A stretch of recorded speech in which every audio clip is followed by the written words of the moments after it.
Assalamualaikum warahmatullahi wabarakatuh. Perkenalkan, nama saya Putriana Safatin Ridani. Dan saya Wahyu Berliana Tantri. Saya Dewa Sitasari. Di sini kelompok kami akan membahas tentang perencanaan dan pengembangan karir. Di sini saya akan membahas tentang perencanaan karir. Jadi semua karir itu adalah semua pekerjaan yang dipunyai selama kehidupan kerja seseorang. Jadi karir ini harus dikelola melalui suatu perencanaan yang dicermat atau tidak dicermatnya oleh karyawan. Kemudian adalah konsep karir. Jadi konsep karir itu yang pertama adalah karir sebagai urutan promosi. Jadi setiap orang yang ada di perusahaan pasti memiliki jabatannya masing-masing. Jadi misalnya seorang manajer, dia harus mengetahui apa sih tanggung jawab dia, apa sih tanggung jawab menjadi seorang manajer itu. Yang kedua adalah karir sebagai petunjuk pekerjaan yang membentuk suatu pola kemajuan yang sistematik.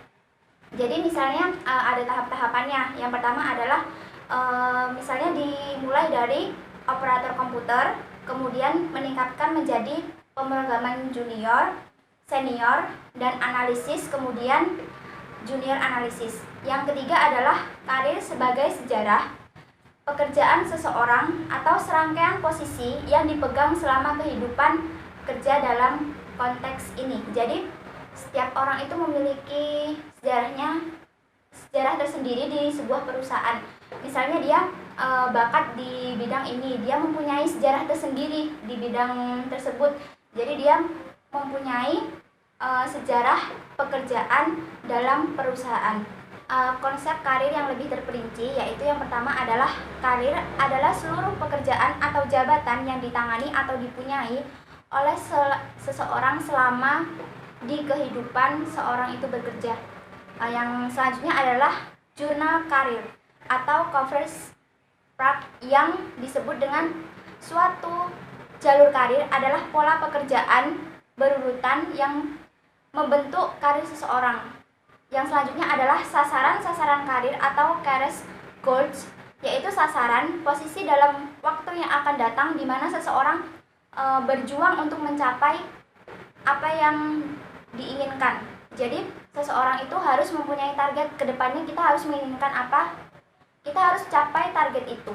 Yang selanjutnya adalah perencanaan. Jadi perencanaan atau current planning. Jadi kita memiliki proses melalui mana seseorang memiliki sasaran karir dan jalur kesadaran tersebut. Jadi perencanaan karir itu kita harus memiliki planning dalam diri kita, proses di mana kita harus mencapai karir tersebut.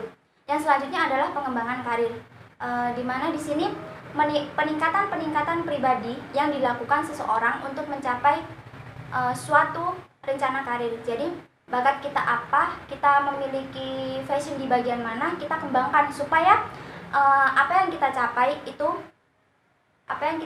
akan tercapai. Yang selanjutnya adalah kerangka perencanaan dan pengembangan karir. Dimulai dari perencanaan tadi. Yang selanjutnya adalah jalur-jalur akses, di mana kita ketika ingin melamar ke perusahaan, kita pasti akan diseleksi atau diwawancarai. Yang selanjutnya adalah sasaran karir, yang kemudian adalah pengembangan karir. Jadi kita mengembangkan di dalam perusahaan apa bakat kita. Yang selanjutnya adalah umpan balik. Selanjutnya adalah departemen personalia dan perancangan karir. Jadi ada beberapa manfaat di dalam departemen personalia dan perancangan karir. Yang pertama adalah mengembangkan para karyawan yang dapat dipromosikan. Yang kedua, menurunkan perputaran karyawan. Jadi di perusahaan kan banyak nih orang yang misalnya sudah bosen bekerja, jadi kan banyak yang keluar lah atau resign lah. Jadi gimana caranya perusahaan ini bisa membuat pegawainya atau karyawannya itu nyaman berada di perusahaan tersebut. Jadi tidak banyak penurunan perputaran karyawan. Yang ketiga adalah pengungkapan potensi karyawan. Yang keempat adalah mendorong pertumbuhan. Yang kelima, mengurangi penimbunan. Yang keenam, memuaskan kebutuhan karyawan. Di mana di dalam perusahaan ketika seorang manajer membutuhkan si sekretaris melakukan ini itu. Jadi bagaimana caranya sekretaris itu harus memenuhi kebutuhan karyawan tersebut. Yang ketujuh adalah membantu pelaksanaan rencana-rencana kegiatan yang telah disetujui.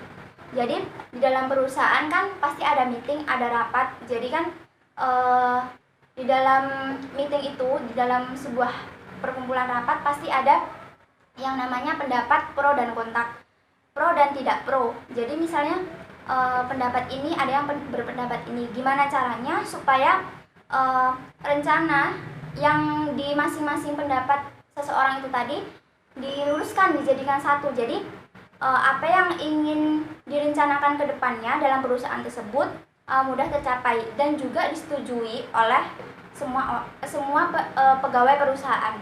Di sini saya melanjutkan dari Putri tadi, dan di sini saya akan menjelaskan pendidikan karir. Dalam kenyataan, banyak karyawan yang kurang tahu atau tahu perencanaan karir mereka, sering tidak mengetahui kebutuhan dan keuntungan perencana karir. Karyawan juga sering mempunyai informasi yang diperlukan untuk membuat rencana-rencana karir mereka secara sukses. Dan informasi pada perencanaan karir, Departemen Personalia seharusnya memberikan kepada karyawan berbagai informasi yang mereka butuhkan untuk merencanakan karir. Dan sebagian besar informasi ini telah tersedia sebagai bagian konsisten informasi sumber daya manusia. Sebagai contoh, deskripsi dan spesifikasi jabatan adalah informasi yang sangat berguna bagi karyawan yang sedang mencoba untuk mengestimasi sasaran-sasaran karirnya. Dan konseling karir yaitu membantu para karyawan untuk menetapkan sasaran-sasaran karir dan menentukan jalur-jalur karir yang tepat. Departemen Personalia bisa menawarkan bimbingan karir. Nah, di sini bimbingan karir dilakukan oleh pembimbing yang cakap sebagai sumber sasarannya. Pengembangan karir, implementasi rencana-rencana karir memerlukan pengembangan karir. Pengembangan karir merupakan upaya-upaya pribadi seorang karyawan untuk mencapai suatu rencana karir. Pengembangan karir individual. Di sini titik awal pengembangan karir dimulai dari diri karyawan. Setiap orang bertanggung jawab atas pengembangan atau kemajuan karirnya setelah dilakukan kegiatan-kegiatan tersebut mencakup satu prestasi kerja. Nah, di sini prestasi kerja yang adalah kegiatan paling penting untuk memajukan karir adalah prestasi kerja yang baik, karena hal ini mendasari sebuah kegiatan pengembangan karir lainnya. Yang kedua, exposure. Exposure yaitu kemajuan yang ditentukan oleh exposure, berarti menjadi dikenal oleh orang-orang yang memutuskan promosi, transfer, dan kesempatan-kesempatan karir lainnya. Dan yang ketiga, kesetiaan organisasional. Yang dimaksud kesetiaan organisasional yaitu kesetiaan organisasi orang-orang yang meletakkan kemajuan karir bergantung pada kesetiaan organisasional. Kesetiaan organisasional rendah pada umumnya ditemui pada diri para sarjana baru yang mempunyai pengharapan tinggi sehingga sering kecewa dengan perusahaan pertama mereka. Dan yang keempat, mentor dan sponsor. Di sini yang dimaksud seorang mentor adalah orang yang menawarkan bimbingan karir informal. Karyawan atau mentor dalam banyak perusahaan menyadari bahwa hubungan di antara mereka ada dan berguna bagi pengembangan karir. Bila mentor dapat menominasi karyawan untuk kegiatan-kegiatan pengembangan karir seperti program latihan, transfer, atau promosi, maka dia menjadi sponsor. Dan yang kelima, kesempatan-kesempatan untuk tumbuh. Bila karyawan meningkatkan kemampuan, misal melalui program latihan, pengambilan kursus, atau penambahan gelar, maka berarti mereka memanfaatkan kesempatan untuk tumbuh. Departemen Personalia dalam pengembangan karir. Pengembangan karir seharusnya tidak tergantung pada usaha-usaha individu saja, karena hal itu tidak selalu sesuai dengan kepentingan organisasi. Dukungan manajemen berbagai usaha departemen personalia untuk mendorong pengembangan karir akan mempunyai dampak kecil tanpa dukungan dari para manajer. Komitmen oleh manajemen puncak adalah krusial untuk mendapatkan dukungan para manajer lain. Tanpa umpan balik tentang upaya pengembangan karir, mereka adalah sulit bagi para karyawan untuk meneruskan persiapan tahun-tahun yang kadang-kadang dibutuhkan untuk mencapai sasaran karir. Selanjutnya, materi yang selanjutnya, umpan balik ini mempunyai 3 tujuan. Yang pertama, untuk menjamin para karyawan yang tidak dipromosikan bahwa mereka masih bernilai dan akan dipertimbangkan untuk promosi-promosi selanjutnya bila mereka qualified. Jadi karyawan yang tidak dapat dipromosikan oleh manajer, maka dia tidak akan mendapat nilai. Yang kedua, untuk menjelaskan mengapa mereka tidak terpilih, manajer menjelaskan kepada karyawan yang tidak terpilih kenapa alasannya karyawan tersebut tidak terpilih dalam perusahaan tersebut. Yang ketiga, untuk menunjukkan apa kegiatan-kegiatan pengembangan karir yang harus dipilih, manajer harus menentukan bahwa pengembangan karir yang dapat diambil dalam perusahaan tersebut. Selanjutnya, jalur karir. Jalur karir biasanya berfokus pada mobilitas ke atas dalam sebuah pekerjaan tertentu. Jalur karir tradisional biasanya berbentuk linear, mengukur keberhasilan melalui promosi ke jenjang yang lebih tinggi dan peningkatan gaji. Dalam perusahaan ini kita harus mengukur tolak ukur dalam karir yang terdapat dalam perusahaan tersebut. Dewasa ini tidak hanya jalur tradisional seperti ini yang dapat digunakan oleh seseorang untuk meniti karir atau meraih cita-cita dalam pekerjaannya.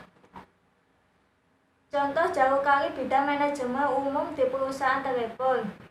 Banyak perusahaan atau organisasi mengubah pola karir tradisional yang menekankan pada pergerakan ke atas di dalam struktur organisasi tradisional berbentuk piramida dengan jumlah jabatan terbatas menjadi pola-pola karir tradisional.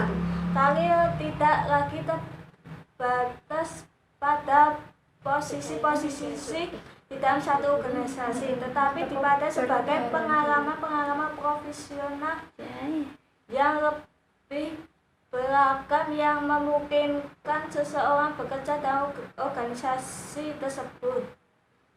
Jalur karir ganda. Jalur karir ganda semua dikembangkan untuk mengatasi masalah adanya para pekerja yang secara teknis telah terlatih, tetapi tidak punya keinginan untuk bekerja di bidang manajemen yang merupakan prosedur normal untuk bergerak ke jenjang yang lebih tinggi dalam organisasi.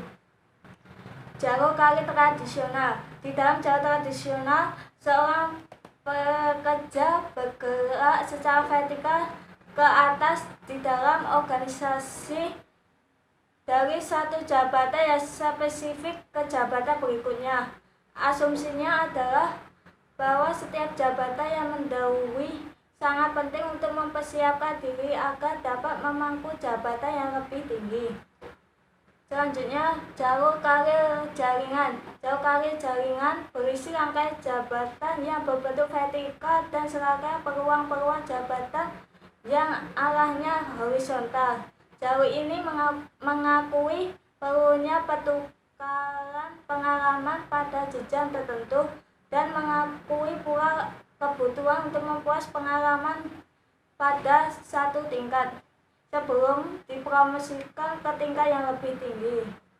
Selanjutnya, jalur keterampilan lateral. Jalur keterampilan lateral adalah jalur karir yang memungkinkan perpindahan lateral di dalam perusahaan yang ditempuh agar seorang karyawan dapat direvitalisasi dan menemukan tantangan baru. Perpindahan ini tidak harus berbentuk promosi atau disertai kenaikan gaji, tetapi dengan mempelajari pekerjaan baru, seorang karyawan dapat meningkatkan nilainya bagi organisasi dan juga dapat direvitalisasi dan diberi semangat baru. Sekian presentasi yang dapat kami sampaikan, kurang lebihnya kami mohon maaf. Wassalamualaikum warahmatullahi wabarakatuh.